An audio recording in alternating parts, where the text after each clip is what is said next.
special edition of PHF Cool Down, and welcome to Digit Murphy. Like I said so many times, the female version of Don Cherry, and I'm going to say, Digit, congratulations to you. I don't care that you're the Metropolitan Rivers president and everything like that.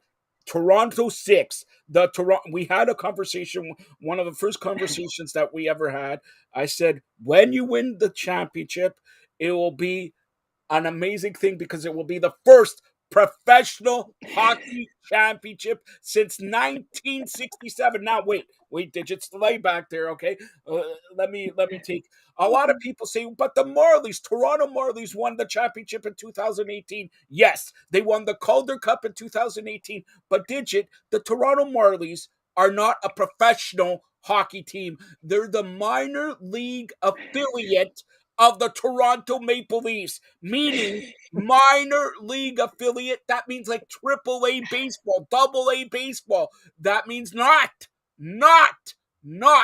professional.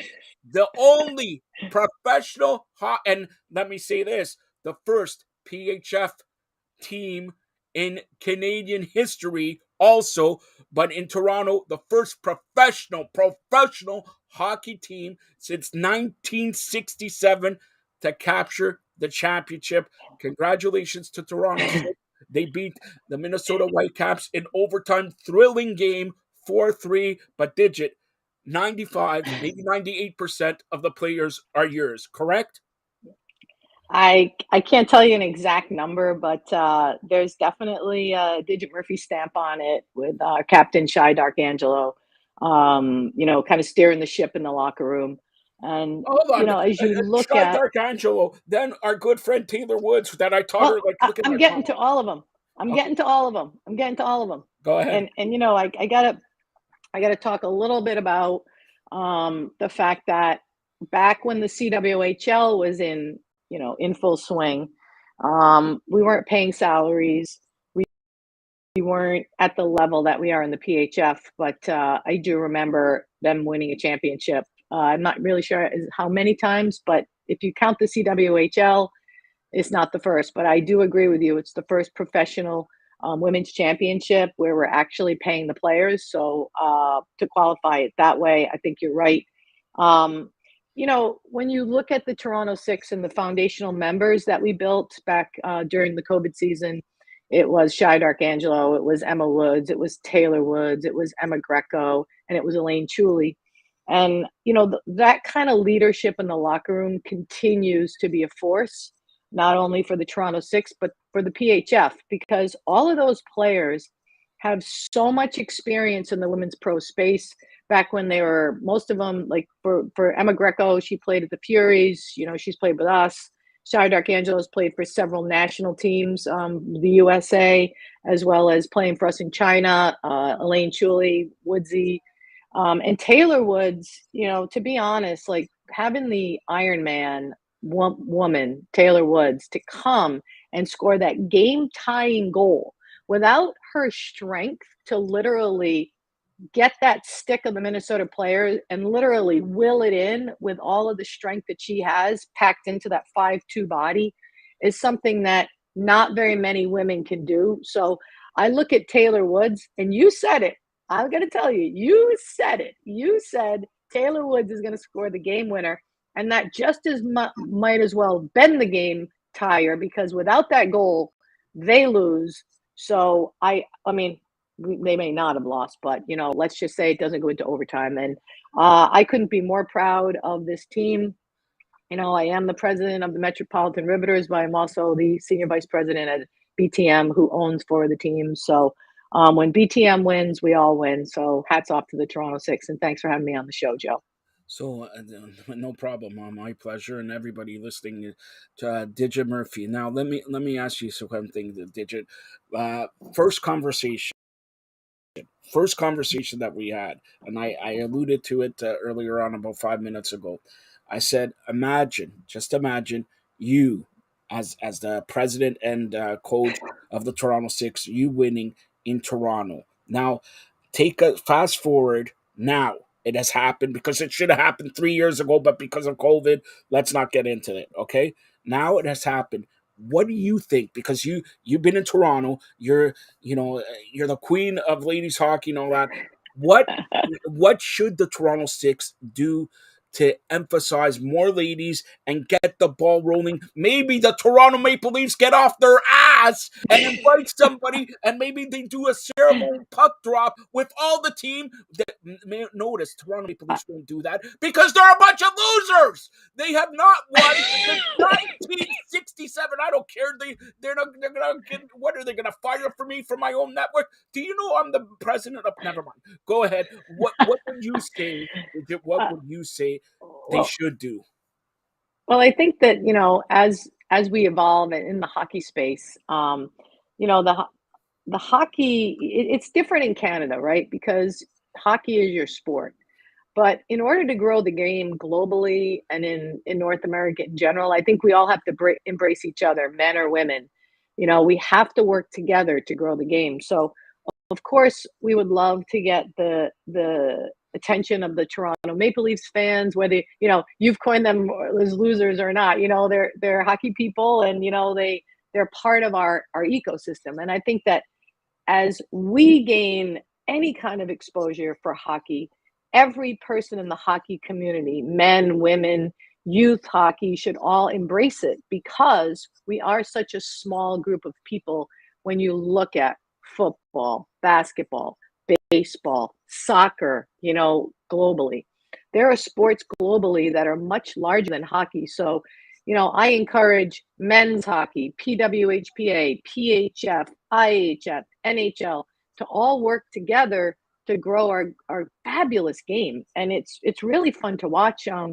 My son was texting me last night. He's like, this is a great, I mean, not, it's my son, but he's like, this is a great product and it gets better every year.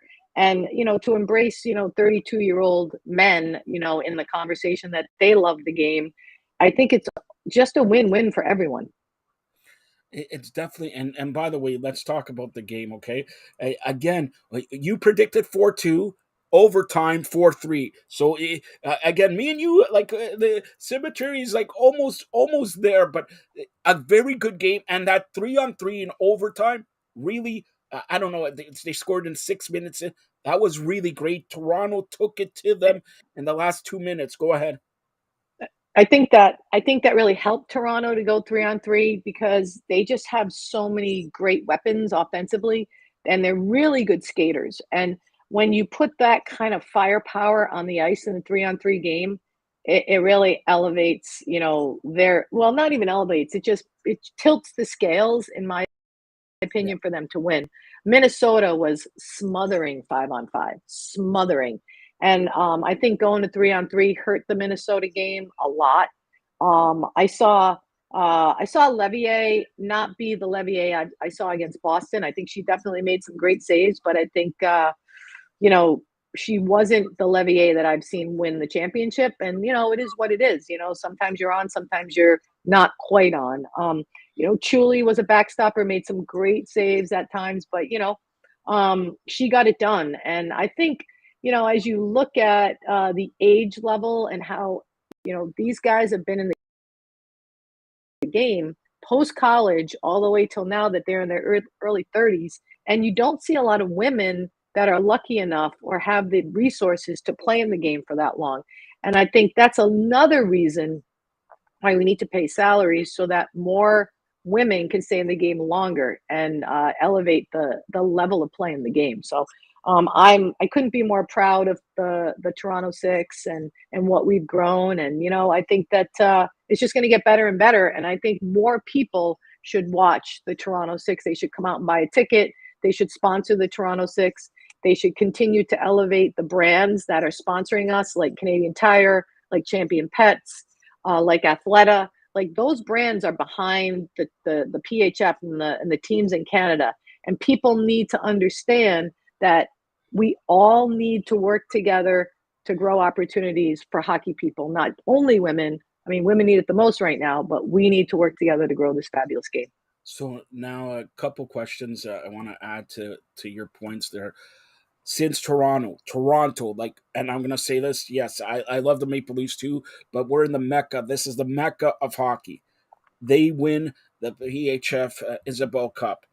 How does life change going forward now? There's more pressure on Toronto Six. I'll tell you that. There's going to be more pressure, and maybe some lady who present should come back for maybe a repeat, a three-peat, a quadruple, or uh, whatever. But how does that I, change in Toronto? I think that it can only get better. I think that as you grow and have more resources that you can draw from, you're going to get great players. You're going to continue to pay and um, elongate the players that are on the team's lifespan in hockey, right? Because you see a lot of people that just can't pay the bills if you don't have that salary bump.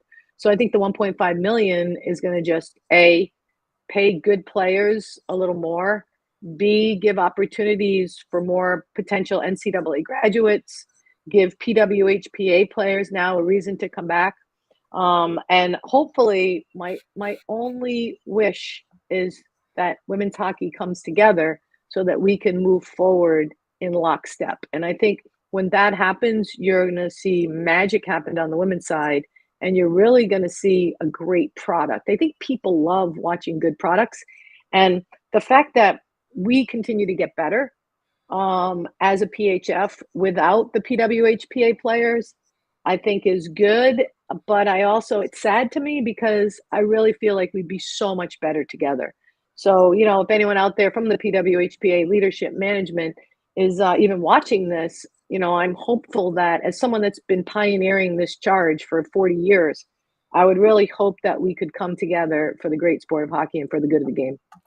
All right, you keep on mentioning 1.5 million, and that's huge as salary cap. But do you think, let's say this year 1.5 million, next year 2 million, next year 3 million? Do you see it going up? Because salary cap in NHL because of COVID flattened. I'm not saying put it up to 80 million like the NHL, but do you see it going? Let's say we're in 2026 up to 5 million. Yeah, so I think we've got to level set the revenue stream and the revenue model as we grow the salary cap, right? And I think that you saw us being in an NHL facility. You saw us in Bentley in Boston where we sold it out at 1900. I think before we continue to elevate that salary cap, we need to say, hey, let's take a look at the television, the venues we're playing at. All those things make a difference with people coming out to see the product and have an experience, watching it on television, having an experience. You have sponsors that want to get on board and they want to see how many eyeballs are on you. So I think before you elevate the salary cap, you need to sit there and think from a facilities perspective. Are we in the right facilities?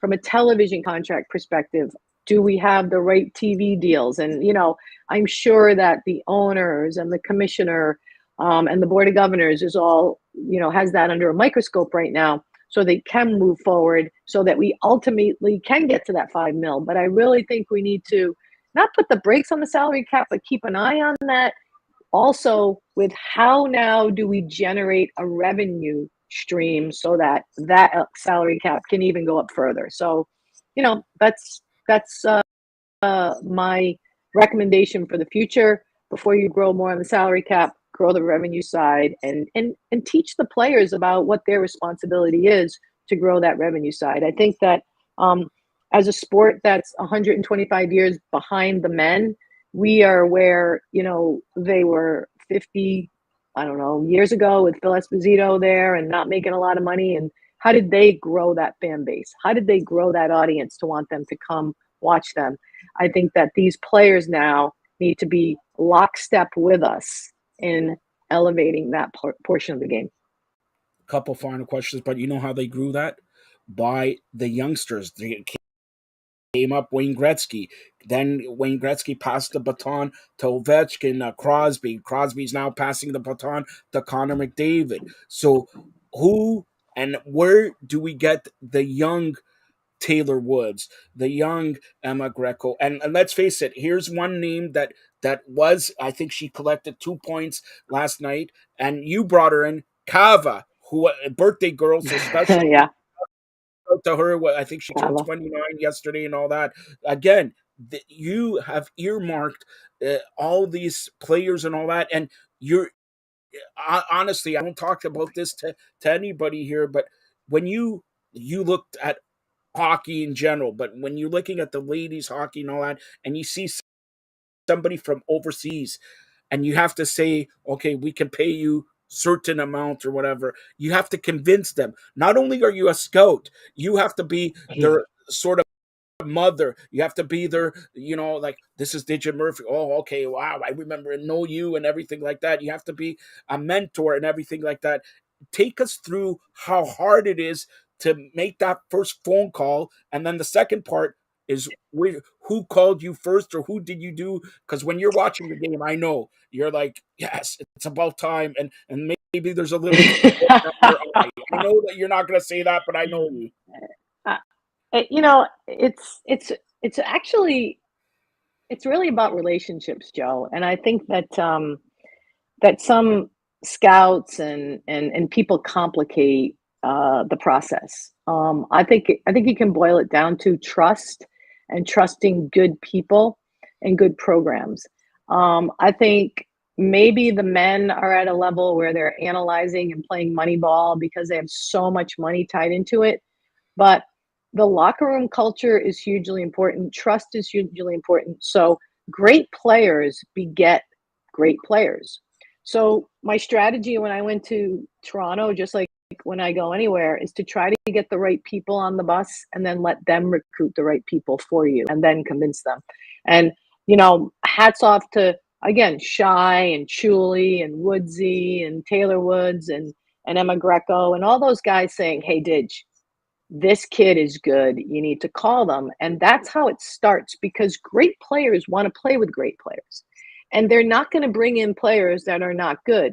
And by not making players part of the conversation, by not collaborating with these wonderfully brilliant adult women, I think we make a mistake as leaders. So I lean on the players. I've leaned on the players since I was coaching in the C Dub with Hillary Knight and Caitlin Cahow and Megan Duggan. Like those guys are the lifeblood. And as a coach, you have to enlist their support of winning games. You have to play systems and power play combinations that they buy into. And then you give them the keys to the car and you let them drive. And it's pretty easy. All you're doing is leading, guiding, and directing them and you're conducting the orchestra of the energy on the ice. And I think that any coach that thinks that any face off they're going to draw up or any top player in this league because they scored this number of points, if you don't have everyone on the same page, it just doesn't work. So you could bring in the top goal scorer anywhere, plant them in an organization that they don't buy into, and they're toast. So the players in the locker room rule your success. So when you look at the Toronto Six, it happens every day in that locker room, on the ice, in practice, and hopefully, and I'm hoping, and it looks like there was a good collaboration with the coaches, because without it, it doesn't happen. But I can't, I don't know. I was in there, so it worked. Who's the first phone call you made, or did you make the first phone call, or did they call you? Because I know you're friends with a lot of your former players still. You mean when they won? Yeah. Well, text. I just after they won, I texted them, and they all responded, and because I had given them a kind of a good luck test, go get them, path is cleared. Because it was, Minnesota took out Boston. I think Boston would have been their nemesis. Yeah. I think that Boston had the edge psychologically, and Minnesota took them out, and the path was clear for them to take it, and they just had to take it. And hats off to Minnesota, man. I mean, they were a tough opponent. Yeah. When John, what was it? What was the last? John Albers. Yeah, When Albert. she came out, and when she came out and scored, like in the third period, I'm like, oh, here we go, right? And then it was a great game. Like I'm just so proud to be a part of it. That's all I can say. Pretty So, freaking awesome. since you're sort of in the ownership group of the Toronto Six, okay, I'm going to ask this because this is going on for 5 years. The We told president of you. the president. Yeah, no, listen. Yeah, the president of the president of the presidents. Now, you know what I said when we first talked. When you win, what do you give me? You said you want a ring. Yes. So now I can't rely on Justin because Justin, I don't know what the hell. All right. So the president of the president of the president of whatever. All right. So I'm the only one here who constantly promotes the Toronto Six. Hopefully next year we'll do the Metropolitan Riveters. Right. You got to go take me to the mall there and a shopping spree. Soon to You be got have to a come wife. down. All right. So can you get me a ring? Yes or no? Maybe. Wait a minute. Maybe. I'll take maybe because maybe is not, maybe not. Maybe not means no. Maybe is sort of yes. We'll see what I can do. If there's one ring, if maybe it's screwed up or It's whatever, a joke. okay. You've been behind us. I got to figure something out here for you. How about that, buddy? All right. It's I don't even know if they're getting rings. If it was up to me, I would tell my players, you're gonna get rings or you get more money in the cap. What do you want? But I'm just, I'm Listen, I kind of don't a get money in person the that has cap. like Okay, so here's give them more money. here's the I'll way I take the think about 25 rings. here's here's the way I think about any kind of accolades, right? I mean, they're great, they're memories, they're trinkets. There's something to be proud of, but there's so much work to do. To celebrate is right here in the moment, and then you get up the next day and there's more work to do. We're just not in a place where I think we can continue to, I don't know, like elevate kind of where the men have been because I just think that I'm not saying it's a waste of money, but it's like, let's get out there and make a difference. And yeah, the ring, the trophy, put it on the shelf. Let's keep going. And maybe that's a flaw in me, but there's just so much work to do that I think that It's not a flaw. celebrating is when we really have equal opportunity. That's when it's time to get the rings out and the trophies. And it's not a Mic flaw. drop. And I basically agree with that. But honestly, and I'm going to say it again, you have to celebrate. Since 1967, no Toronto professional hockey team has won a Okay, championship. Come on. And I'm not saying Toronto Six can't win next year, but since 1967, come on. We got to get it's a ring. We crazy. got to. I urge the mayor of Toronto, which there's no mayor of Toronto right now. We should have a Toronto Six parade or day or whatever. Bring Yeah, out all the kids here. It's next Friday that, is Good that'd be Friday. So cool. have it during the week or whatever. Celebrate the Isabel. Let them have a picture with the Isabel Cup. Let all the players talk and let everything happen. But you mentioned life goes on. So the season is now over. Okay? Did you Yep. put your president, put your GM hat, put everything? What do you do now for the Riveters? Do you try to call Taylor Woods and say, "Hey, what would I do to bring you?" I know it's no tampering. I just said it, and I know no tampering, but you're hard at work already for next season. And again, I believe in energy and following the energy, right? And I look at if you're happy in the place you're happy in, you should stay there because it's not about me poaching people to win a championship. It's about making sure the league has parity, making sure the games are great. Of course, we want to win with the Riveters, we want to win with all BTM teams, but to go out there and poach every player, come to down to the Riveters and beat everyone, 10-0, that does the game no good. So our coaches and our GM will be working diligently toward getting players that fit into the Riveters mindset and mission, which is we will be on a pay a quality platform. We are going to look into paying all our players down the middle. Not one person is going to get paid 200,000 and the other people are going to get paid 30 or 20.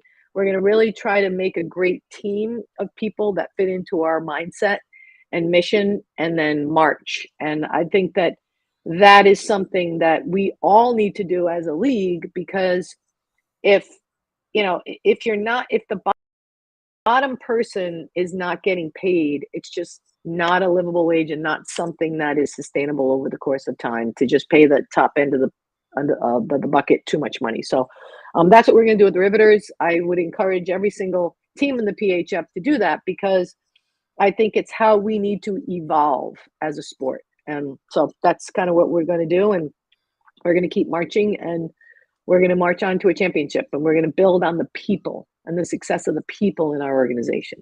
So I thought you're gonna say, yo, you're gonna take a week or two off. I was gonna say you need work. We're gonna talk No. about Women's World Championship happening next week. Yes. Next week. Yes. Digit, next week or a week and a half, 2 weeks. I'll get you on again. We'll talk about the Women's World Championship, because we got to keep Happy. the momentum going. Even though Isabel Yep. Cup PHF season's over, women's hockey never stops. Never stops. No. And they have Never the sleeps. championship right here in Brampton. Brampton, right? So cool. Go out, and I'm sure if the community does it right, get out some of the Toronto Six, bring the Isabel Cup to the hockey championship. Let the fans, be it male, female, watch, take pictures with the Isabel Cup, and then leading to a world championship where hopefully Canada. Oh, Canada. No Yeah. USA. Okay, boo. Oh, Canada. Hey. Yeah. That's you're an unofficial. I'm the president of provinces of Canada. Do you want me to make you official citizen of Canada or what? I would love to be official citizens. All right, I'll work on that. You work on my ring, okay? Did you tell everybody All right. how they could get a hold of you? At Riveters, everything at Riveters on Twitter, at Riveters on Instagram. Follow at Digit Murphy. I'm here for the game. Let's grow this wonderful game together, and just watch. And I seriously need sponsors to call us. That's the number one priority. Sponsors and partners need to get out there, support the game, and fans, please buy a ticket. Buy a ticket. Don't expect it for free. We need to value women who play sports, especially hockey players. Thank you, Joe, for having me. All right, that's one of the best. Digit Murphy, congratulations also to the Toronto Six. And like she said, fans, go out, support women's hockey. Doesn't matter if it's PHF, PWHPA, the World Championship, everything, and buy a ticket. The tickets are not like Maple Leafs, $600 for standing room only. All right, so buy your ticket. You could have a family of four, have a hot dog, have everything, and you don't go bankrupt unless you're Marty Roberts. All right, Digit. Thanks a lot. Thanks, Joe.